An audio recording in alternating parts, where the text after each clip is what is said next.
fight on their part, at least right now. Now let's bring in Republican Congressman from Wisconsin, Representative Sean Duffy. Sean, I'm all for a good government shutdown. Hell, I've been a part of a government shutdown.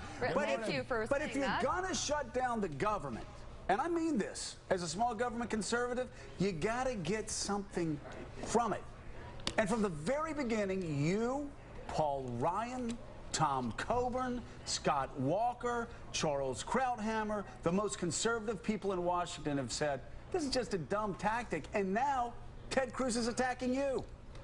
That's right. And so, Joe, all summer long, as these ads have been running, as they've been holding town halls and raising money, we've kept a lid on our anger in the House, as we were the punching bag and bullied by some of these Senate conservatives.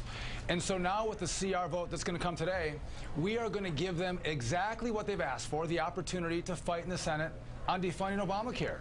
And you saw us explode with anger publicly when they stood up and started waving the white flag saying, listen, we're not going to fight here. We're going to surrender. We can't win. So, Sean, we're going to throw the hot potato back to the House, and Sean, they got to fight there. Could you explain to us what it was like inside the House Republican caucus on the day that you guys voted to defund Obamacare in the CR? And then Ted Cruz went out, held a press conference on the House side, and attacked you for doing exactly what he said he wanted you guys to do. Yeah, so this week what we did is we came out with our strategy that we were going to vote on a CR to defund Obamacare, give Ted Cruz and others what they wanted. Several hours later, he sent out a press release while we were on the floor voting, saying that we can't really hold the Senate, we're not going to filibuster, we're not going to fight, and the House has to hold. I have to tell you what, you should have been on the floor or back in the cloakroom. There was so much anger, so much frustration, because again, we've been abused by these guys for so long. And what I see happening now is people coming out and calling them out for the hypocrisy of these big, tough conservatives who know how to fight, but will never get in the ring. Yeah, listen, Joe, you know, they can hold a filibuster in the Senate if they want, but they can't hold the Senate conservatives together. And they keep trying to put this fight in the House. They can hold the Senate and have this fight as long as they want, but they're not willing to do it. I've got so many friends in the House that not only are members but are also staff members who have said there were days that your offices were shut down by phone calls coming in and people demanding that you do something that you knew and Paul Ryan knew and everybody knew would never happen. It's like a political farce, and you just knew they were like trying to raise money or raise their profile or expand their mailing list, and it's destructive to the Republican Party and the conservative cause. What was it like in your offices on those days? Oh, listen, I mean, on the days they had these robocalls come in, we couldn't get work done. But, Joe, I wish, you know, part of your shutdown caucus in the 90s, you had burned that playbook and you hadn't given it to Ted Cruz. We would all be fine. Well, you know, actually, I got to say this. You know, people, I actually think, just to let you know where I'm coming from, I actually think history has it read wrong. I think, actually, we should have kept the government shut down longer.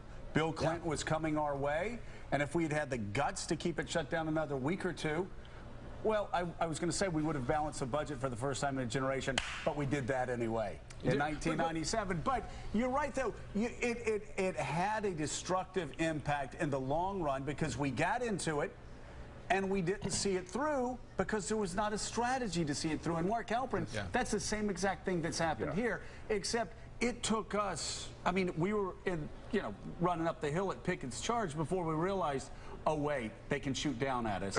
Here, Mark, what's so frustrating is everybody has seen this coming on the conservative side, and the Republicans have known there is no way. What Harvard and Princeton grad Ted Cruz just figured out is we don't have 51 votes.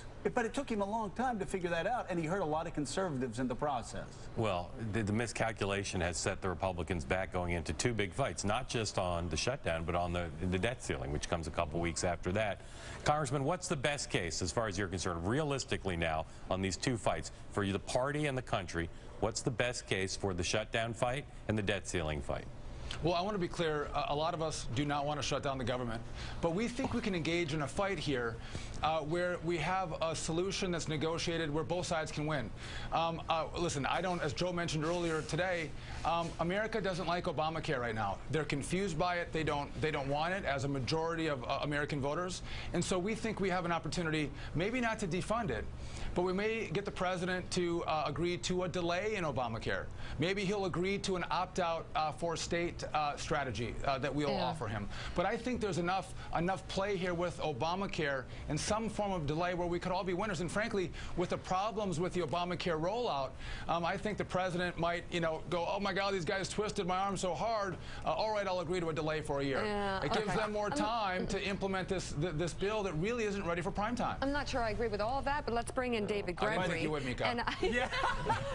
David. Hey, that's a good sign, Sean. He's got a good sense of humor. So, David, just assuming they can count Ted Cruz, Mike Lee, then what's Marco Rubio?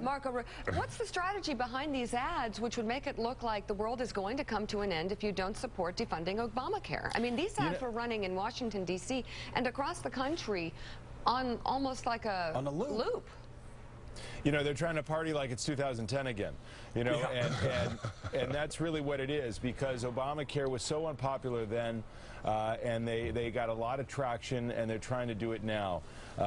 Democrats, if you look at our Wall Street Journal poll, have a slight edge over Republicans on the party ballot at the moment.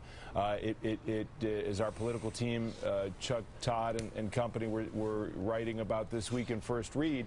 This could shape up next year to be a more status quo election. I think Senator Cruz and others look at this and say, no, this is an issue to build a conservative cause around. As the congressman just said, Obamacare is confusing.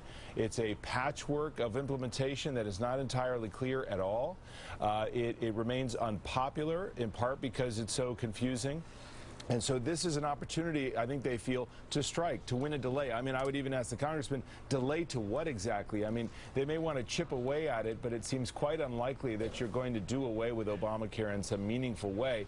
And I think for the senators you just mentioned, this is also a cause célèbre as they're barreling toward a primary fight in 2016. I mean, I think all of that is very clear. So the only prize that they can extract at this point is to try to fight for some sort of delay and peg that to the debt ceiling, even though the president, of course, has said he's not going to negotiate over the debt ceiling at all. Luke?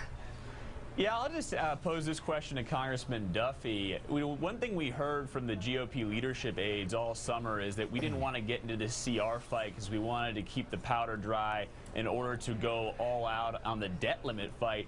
To what degree do you think this will affect public perception if you have all these shutdown concerns and Ted Cruz is on the Senate floor filibustering, hitting the desk, screaming and yelling, and he kind of becomes the face of the Republican Party for a few weeks? Does that hurt you guys on this debt limit issue? With right now the polling seems to be in your favor. How do you maneuver that?